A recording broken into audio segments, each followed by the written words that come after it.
नमस्कार दोस्तों। भारत के सारे पड़ोसी अब चीन के खेमे में जाते हुए दिखाई दे रहे हैं। आज से कुछ वर्ष पहले तक केवल चाइना के पक्ष में पाकिस्तान हुआ करता था, पर आज बांग्लादेश भी उसके पक्ष में है और बची कुची कसर अब म्यांमार ने पूरी कर दी है। अब चाइना भारत के बगल में एक और नए प्रकार का कॉरिडोर बना रहा है, जिसकी वजह से चीन मलक्का स्ट्रेट पे भी नजर रखेगा, हमारे ग्रेटर निकोबार के ऊपर भी नजर रखेगा और यहां तक कि बंगाल की खाड़ी में भी नजर रखने वाला है, जो कि पहले से ही अंदरूनी रूप से वो यहां पर बंदरगाह भी डेवलप कर चुका था। आज के इस वीडियो में हम चर्चा करने वाले हैं कि आखिरकार भारत के बगल में एक नए प्रकार का कॉरिडोर बनाने का मकसद क्या क्या है, क्यों आखिरकार इसने म्यांमार को चुना, क्या पाकिस्तान के अंदर जो कॉरिडोर बनाया था वो कम पड़ चुका था, क्या बांग्लादेश से जो मोंगला पोर्ट अभी हाल ही में लिया है क्या वो भी कम पड़ रहा था। सब के बारे में आज की इस वीडियो में हम चर्चा करेंगे, क्योंकि ये पूरी तरीके से भारत को घेरने की रणनीति को दर्शाता है।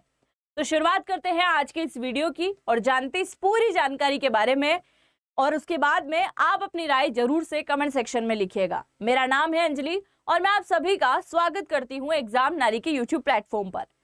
आप जरा सबसे पहले यहाँ पर देखिए, जब से चीन के अंदर शी जिनपिंग की सरकार आई है तब से इन्होंने कई प्रकार के ऐसे कारनामे किए जिसकी वजह से चाइना के अंदर तो कई प्रकार के काम हुए हैं, पर भारत के आस पड़ोस के अंदर ज्यादातर निगरानी रखने का काम हुआ है। अब सबसे पहले देखिए, ये नए प्रकार की एक हेडलाइन निकल के आती है। पाकिस्तान के बाद बांग्लादेश और म्यांमार का नंबर है। चीन भारत की सीमा से लगे हुए नए प्रकार के कॉरिडोर बनाने की तैयारी लगभग कर चुका है और यहाँ पर वो काम भी कर रहा है। अब सबसे पहले म्यांमार वाले कॉरिडोर के बारे में हम चर्चा करें कि कितना पैसा लगाया, कहाँ कहाँ डेवलपमेंट कर रहा है और इससे क्या फायदा चीन को होगा। उससे पहले आप जरा देखिए कि चाइना ऑलरेडी भारत के बगल में एक कॉरिडोर बनाने की कोशिश कर चुका है और इसके अंदर भी नाकामयाबी ही हाथ लगी है। आप जरा देखिए, ये आपको दिखाई दे रहा है कासगार, जो कि चाइना का एक प्रांत है, शिनजियांग। इस प्रांत से यहां से इसने एक रोड का काम शुरू किया, जो कि एक कुछ किलोमीटर का रोड इसने अच्छे से कंप्लीट कर दिया। अब यहां से एंट्री होती है भारत के अंदर, बिल्कुल भारत के अंदर है, क्योंकि भारत का एक हिस्सा वर्तमान में किसके पास में है, पाकिस्तान के पास में है, जिसे हम पाक ऑक्यूपाइड कश्मीर कहते हैं, पीओके। अब एंट्री होती है पीओके के अंदर। पाकिस्तान ने बोला भारत को मैं संभाल लूंगा, तुम तो आ जाओ, काम शुरू करो। ठीक है भाई, पीओके के अंदर इसकी एंट्री होती है, नक्शा वक्शा बनता है, इंजीनियर आते हैं और इधर से भारत की तरफ से स्टेटमेंट आ जाते हैं कि भाई साहब पीओके जबरदस्ती हड़पा हुआ इलाका है, तुम यहाँ पर डेवलपमेंट नहीं कर सकते हो, हम यहाँ पर तुमको काम नहीं करने देंगे। पाकिस्तान ने बोला ठीक है, पीओके ऐसा इलाका है जहां पर कुछ ना कुछ चलता रहता है, वहां छोड़ो, तुम थोड़ा सा आगे आ जाओ। कहाँ? खैबर पख्तूनवा वाले इलाके में। यहां से पंजाब और पंजाब से सिंध और फिर बलूचिस्तान वाले इलाके में पहले रोड बना दो, उसके बाद में हम पीओके देख लेंगे। यहाँ पर इसने नक्शा बनाया, हालांकि काम कंप्लीट नहीं हो सका। फिर काम की शुरुआत होती है खैबर पख्तूनवा और फिर इस्लामाबाद पंजाब से। यहाँ से शुरुआत होती है, काम अच्छे से हो जाता है सिंध तक, और सिंध के बाद फिर एंट्री होती है कहां पर? बलूचिस्तान में, यानी कि रेगिस्तान वाले इलाके में।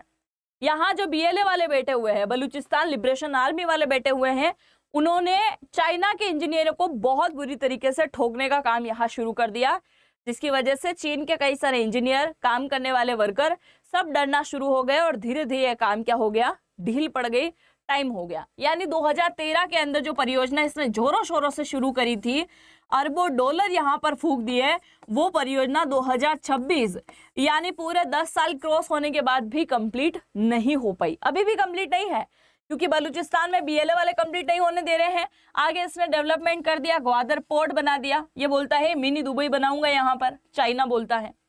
ऊपर पीओके में काम अटका पड़ा है। अब चाइना के समझ में आ रहा है कि भाई साहब इधर ना तो ईरान वाले अपनी दाल गलने दे रहे हैं, ना भारत वाले गलने दे रहे हैं। एक काम करते हैं, पाकिस्तान में जैसा चल रहा है वैसा चलने देते हैं, अब हम दूसरे कॉरिडोर के ऊपर काम कर लेते हैं। दूसरा कॉरिडोर कौन सा? ये आप देखिए, भारत के पड़ोस में एक कॉरिडोर मैंने आपको अभी बताया जो पाकिस्तान के अंदर होकर जा रहा है, जिसे हम कहते हैं CPEC, चाइना पाक इकोनॉमिक कॉरिडोर, जिसा नाम दिया गया। ठीक है भाई। अब दूसरी तरफ भारत के इस साइड में, यानी पूर्वोत्तर की तरफ अगर हम चले, तो यहाँ पर आपको एक छुटकू सा देश दिखाई दे रहा होगा, बांग्लादेश। बांग्लादेश से सटी हुई सीमा किसकी है? यह है बर्मा, यानी आज का म्यांमार। ये आपको दिखाई दे रहा है म्यांमार। अब क्या हुआ, चाइना की नजर किस पे थी? म्यांमार पे। क्यों नजर थी? क्योंकि वो सीधे तरीके से हिंद महासागर के अंदर इंटर नहीं कर सकता। आप देखो, ये आपको चीन दिखाई दे रहा है, यहां से शुरुआत करते हैं। ये चीन आपको दिखाई दे रहा है, ये पूरा क्या है, इधर तिब्बती इलाका हुआ करता था जो कि आज चीन है, पूरा चीन है। अब आप बताओ, क्या चीन सीधे हिंद महासागर के अंदर आ सकता है? ये रहा हिंद महासागर, नहीं आ सकता ना। इसके लिए किसी न किसी देश की उसको सहायता लेना पड़ेगा, और वो किसकी सहायता लेगा? भारत की नहीं ले सकता, क्योंकि भारत के साथ अक्साई चीन को लेकर, अरुणाचल प्रदेश को लेकर तनाव है। फिर भारत के पड़ोसी दुश्मन देश को चुना इसने, पाकिस्तान को। तो अरब सागर तक अपनी पहुंच बनाने की कोशिश करी, ताकि पूरे मिडिल ईस्ट के अंदर नजर रखी जा सके, अरब सागर के अंदर नजर रखी जा सके। कुल मिलाकर चाइना को मिडिल ईस्ट के साथ जोड़ने के लिए ये अरब सागर तक पहुंच गया। अब ये इतना काफी नहीं था, इसको पहुंचना था बंगाल की खाड़ी में। ये रही बंगाल की खाड़ी, भारत के इस तरफ चलेंगे तो बंगाल की खाड़ी, और ये वाला इलाका क्या कहलाता है? मध्य एशिया का इलाका कहलाता है। अब इस इलाके में इसको पहुंचना है, और इसके लिए इसने किसको चुना? म्यांमार को चुना। म्यांमार के लिए ठीक उसी प्रकार का नाम इसने दिया, China Myanmar economic corridor, CMEC इस परियोजना का नाम दिया। और इसकी शुरुआत करी 2013 के बाद 2017 के अंदर। यानी 2017 के अंदर चाइना यहां शुरुआत करता है, म्यांमार के अंदर एक सड़क बनाने की शुरुआत करता है, रेलवे प्रोजेक्ट बनाने की शुरुआत करता है, और समुद्री मार्ग से भी उसको कनेक्ट करने की कोशिश करता है। अब यह परियोजना 2017 के अंदर चाहे भले शुरू हुई हो, पर इसकी प्लानिंग बहुत पुरानी है। प्लानिंग कैसे पुरानी है? 1990 के दशक की अगर हम बात करें, 1990 के दशक की, चाइना भी अच्छा खासा डेवलप नहीं था उस समय, क्योंकि चाइना थोड़ा बहुत डेवलप की तरफ बढ़ रहा था। 1950 के अंदर तिब्बत के उस ऊपर जो है इसने कब्जा किया, और इसकी पूरा फोकस तिब्बत की तरफ था, म्यांमार की तरफ नहीं। पर चाइना ने उस समय दिमाग लगा दिया था कि भाई आस पड़ोस के देशों में या तो अच्छे से दुश्मनी करो या फिर अच्छे से दोस्ती करो। म्यांमार की तरफ 1990 में इसने रिश्ते सुधारने की बात करी। देखा कि म्यांमार बड़ा गरीब देश है, इसके पास कुछ नहीं है। चाइना ने बोला कि हमसे हाथ मिला लो, हम आपके यहाँ डेवलपमेंट कर देंगे। म्यांमार वालों ने हाथ मिला लिया। कुछ ही समय बाद पता चला कि चाइना वालों ने म्यांमार के अंदर सड़कें बना दी, रेलवे लाइनें बना दी, पुल बना दी, कई प्रकार के आंतरिक ढांचे बना दिए, यहाँ तक कि बंदरगाह तक डेवलप कर दिया। थोड़ा समय और निकला, 2007 के अंदर म्यांमार की आर्थिक सहायता भी कर दी। भाई साहब पैसे चाहिए, पैसे भी ले जाओ, आपके पास आए तब दे देना। 2007 के अंदर आर्थिक सहायता होती है। 2009 के अंदर चीन अपनी पहली चाल चलता है। म्यांमार वालों को फोन लगातार बोलता है, भाई साहब हमने आपको कर दिया था 2007 के अंदर, वो जरा लौटा दो। अब ये बोलते हैं म्यांमार वाले के पैसा तो खर्च हो गया, पैसा वैसा कुछ नहीं है, आप बोलो दूसरा कुछ काम कर देते हैं। चीन ने बोला ठीक है, आपका एक छोटा सा द्वीप है जो कि यहाँ पानी वाले इलाके में आता है, इस वाली जगह में, रखाइन कॉरिडोर से आगे पानी वाला एक छोटा सा टापू है, द्वीप है, हम वहाँ एक बंदरगाह डेवलपमेंट करना चाहते हैं, हम वहां पर आकर एक निजी तरीके से पोर्ट बनाना चाहते हैं, आप हमें परमिशन दे दो।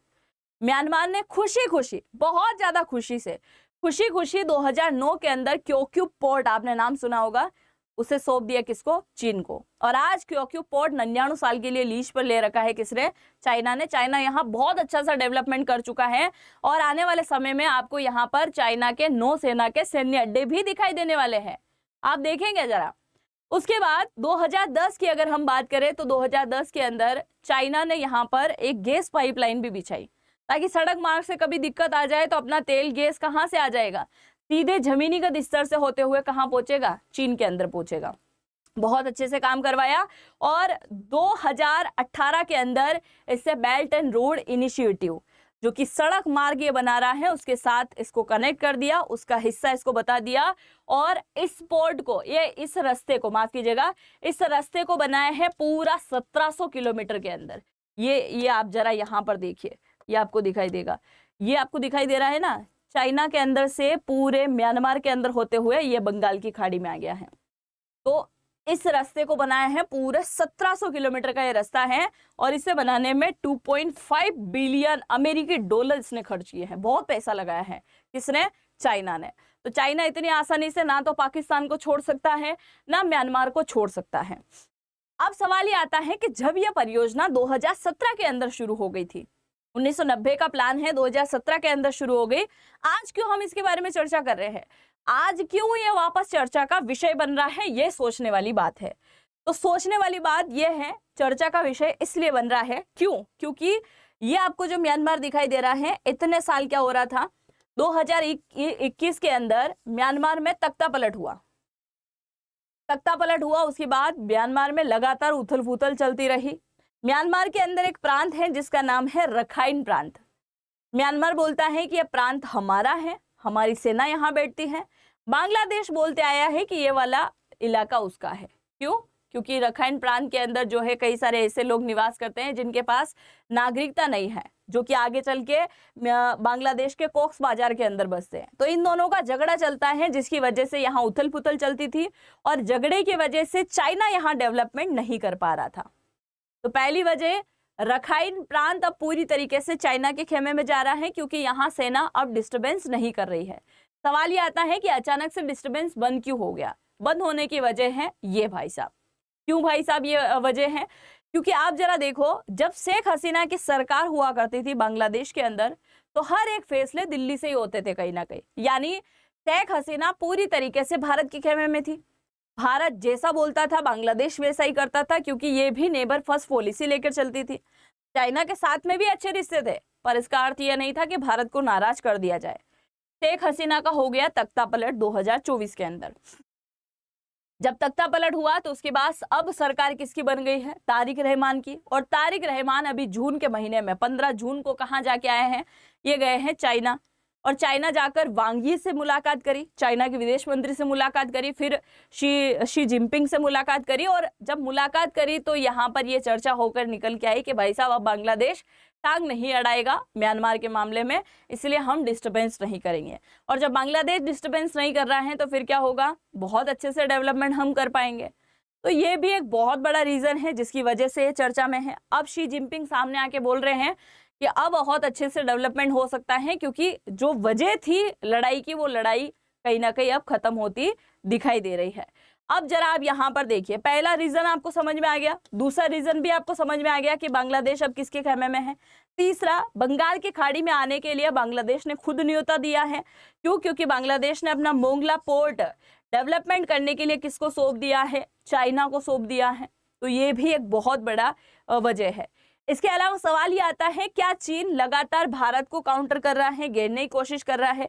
क्योंकि आप जरा यहाँ पर देखो, इसके अंदर आ चुका है, बांग्लादेश के अंदर मोंगला पोर्ट ले लिया, बर्मा के अंदर यानी म्यांमार के अंदर क्योक्यू पोर्ट ले लिया, श्रीलंका में चले तो हम्बन टोटा ले लिया, मालदीव के अंदर चले तो मालदीव को अच्छा खासा कर्जा दे दिया, आगे चले ग्वादर पोर्ट डेवलपमेंट कर दिया, इस तरफ चले अफ्रीका में जिबूती बंदर, माफ कीजिएगा, जिबूती जो सैन्य अड्डा है, चाइना का पहला बाहरी सैन्य अड्डा है, वो यहाँ पर बना दिया।